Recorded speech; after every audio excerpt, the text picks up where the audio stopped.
इंसान आज के दौर में इतना हद से ज़्यादा गिर गया है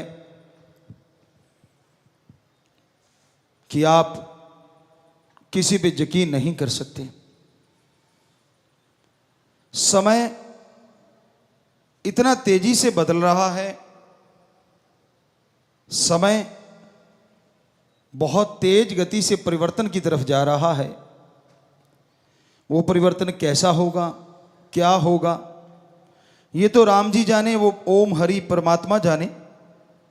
लेकिन जो उसकी निशानियां हैं हमारे पवित्र वेदों में, जो हजारों लाखों करोड़ों साल पहले इस धरती पे आए, लिखे गए, तो वो निशानियां सारी वही होती जा रही हैं जो पहले भी कई बार हो चुका है। कितने बार हुआ होगा,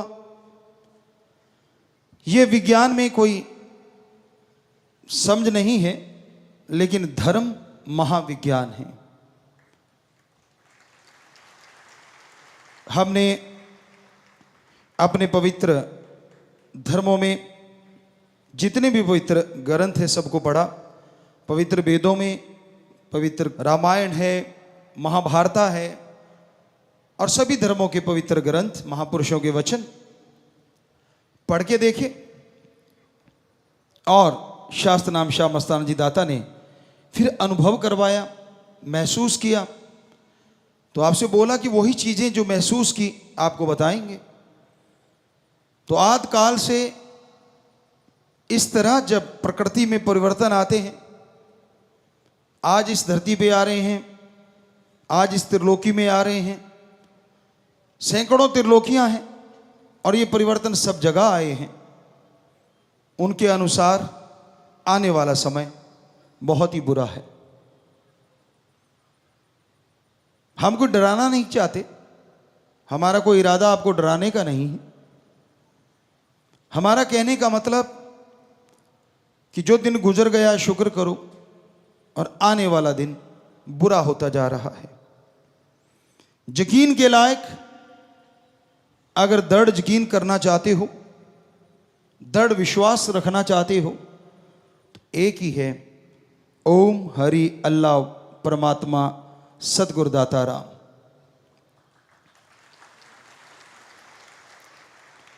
कहीं आप ये सोचो फलां आदमी ऐसा है, मैं उसके पांव छूऊंगा या मैं उसको सत्कार करूंगा तो शायद भगवान मिल जाए। जी नहीं, सत्कार करना हमारी सृष्टि में जरूरी है, हमारी संस्कृति में लिखा हुआ है। हर किसी का सत्कार करो, हर किसी की इज्जत करो।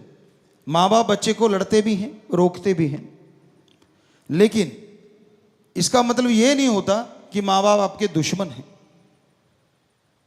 इसलिए रोकते हैं ताकि आपके आने वाले समय में कोई आपके ऊपर बोझ ना आ जाए, क्योंकि उनकी लाइफ का तजुर्बा होता है। चलो माँ बाप रोकते होंगे, किस तरह से रोकते हैं वो आप लोग जानते हैं, लेकिन संत पीर फकीर जब रोकते हैं उसके पीछे आपकी जिंदगी का बहुत गूढ़ रहस्य छुपा होता है। तो आज दौर, समय का दौर ऐसी ऐसी करवटें बदल रहा है, हम आपको लिख के देने को तैयार हैं। यकीन के लायक अगर कोई है तो वो ओम हरि अल्लाह सतगुरु राम है। माना कि कोई भी काम धंधा करते हैं यकीन करना पड़ता है। अब किसान भाई दुकानदार पास जाते हैं और दुकानदार कह देता है कि भाई ये गेहूं ले जा, फलां बीज ले जा, इतने मन या इतने क्विंटल प्रति एकड़ फसल होगी। बताइए किसान क्या कर सकता है? वो सूंघ के देख सकता है? जी नहीं। क्या खा के बता सकता है कि इतनी होगी? नहीं। हाँ, उसने उस बीज का अगर पहले प्रयोग किया है तो बता सकता है कि ये बीज मैंने प्रयोग में लाके देखा, इतने क्विंटल प्रति एकड़ पैदावार होती है। पर अगर नया बीज लेता है तो वो नहीं बता सकता किसी भी इंद्रियों से, ज्ञान इंद्रियों से, किसी भी तरीके से नहीं। तो वो क्या करता है? उस दुकानदार पे विश्वास, यकीन करना पड़ता है, और वो यकीन बना होता है आगे से आगे, आगे से आगे।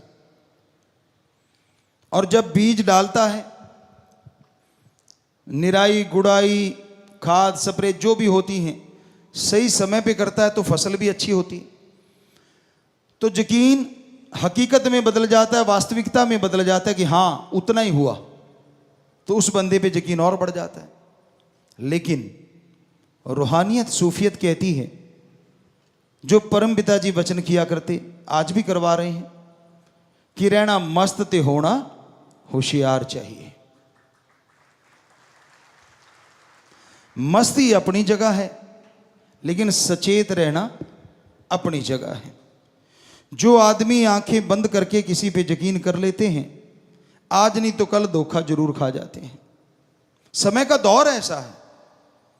इसलिए हे मालिक के प्यारो, यकीन, दृढ़ यकीन तो सिर्फ एक पे ही रखना चाहिए, बार बार नहीं कहना चाहेंगे।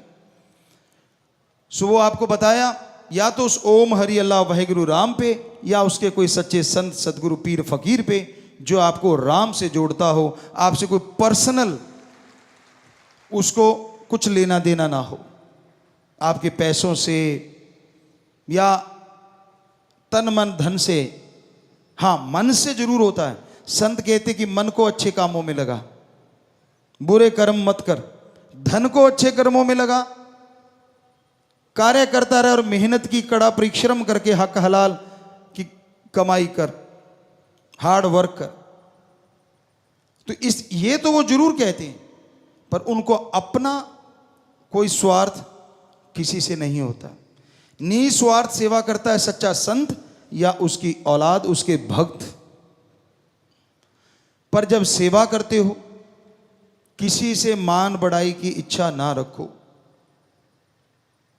हम सेवा कर रहे हैं उस परमपिता परमात्मा की औलाद की, हम सेवा कर रहे हैं सृष्टि की, वो भी परमपिता परमात्मा की औलाद है। तो भलाई करने वाले भलाई किए जा, परवरदिगार मिलेंगे तू। भक्ति किए जा, जब भलाई किए जा, जब प्रेम किए जा, बेगर्ज निस्वार्थ भावना से। यहां गर्ज आ जाती है, वहां प्रेम खत्म होने लगता है।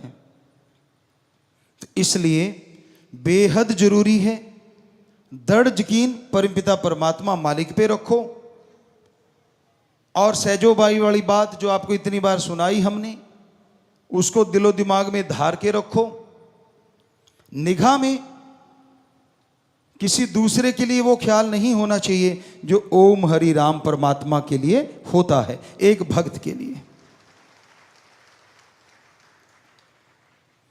हमारा कहने का मतलब ये नहीं कि रिश्तों में प्यार ना दो।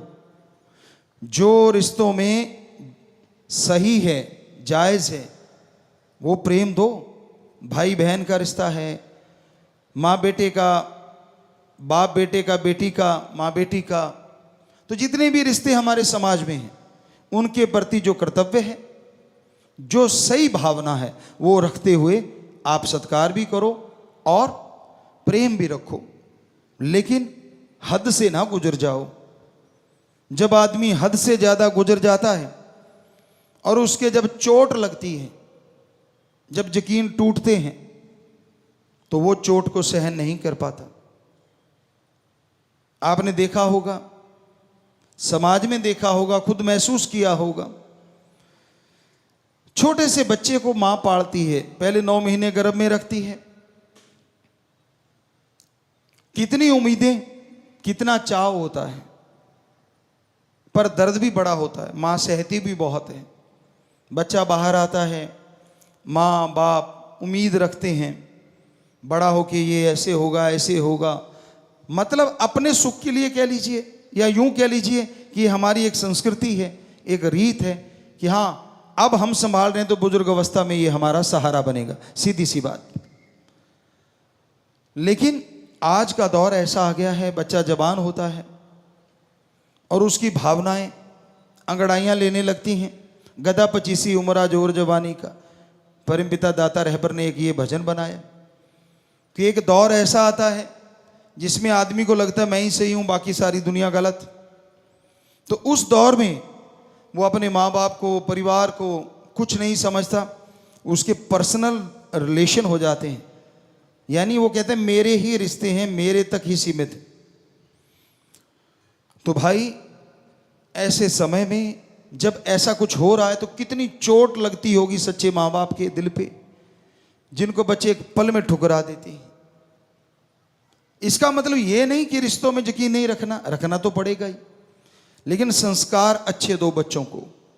संस्कार अच्छे दोगे तो वो नेक इंसान बनेगा। लेकिन सबसे बड़ी बात एक और भी है, संस्कारों के साथ सोहबत, संग, साथ का भी ध्यान रखो कि आप कैसी सोहबत करते हैं, आपका ध्यान कैसा है। जैसे आपके बच्चे हैं, कहाँ बैठते उठते हैं। हमने देखा है हीरे को कंकर बनते देर नहीं लगती, अगर वो बहुत हाई टेम्परेचर में रहने लग जाए, और दबे हुए कंकर को हीरे बनते देर नहीं लगती अगर वो जौहरी के हाथ लग जाए। क्योंकि बहुत टेम्परेचर एक ऐसा डिग्री होता है जिसमें हीरा भी पिघल जाता है, और धरती से ही ये हीरे निकलते हैं, वो कंकर होते हैं, अनगढ़ होते हैं। और जब जौहरी की निगाह पड़ती है वो उसे तराश देता है, उसके एक एक कोन में, उसके रंग में, उसकी पॉलिश में ऐसा चमका देता है कि उसका मोल हजारों लाखों करोड़ों में चला जाता है। संग का रंग जरूर चढ़ता है, इसलिए बच्चों का ध्यान रखो वो गलत सोहबत में ना चले जाएं। कितना भी बड़ा भक्त क्यों ना हो और कितना भी आम आदमी क्यों ना हो, इतिहास गवाह है ऐसे ऐसे लोग हुए जो बुरे कर्मों में बेहद मस्त थे, लेकिन किसी संत पीर फकीर की शरण में गए तो वो अव्वल दर्जे के भक्त बन गए, संत बन गए। और ऐसे ऐसे भी उदाहरण हैं कि माँ बाप बहुत बड़े भक्त थे, लेकिन उनके बच्चे गलत सोबत में पड़ गए और वो राक्षस बन गए। तो संग का रंग लाजमी चढ़ता है। जब आदमी किसी संग का हद से ज्यादा यकीन करने लग जाता है वो गलत है। आज के दौर में, आज का समय आपको जैसे बताया बहुत ही भयानक है। आने वाला समय कैसा होगा ये तो राम जी जानते हैं, लेकिन जो अनुभव में आता है कि अच्छा नहीं है।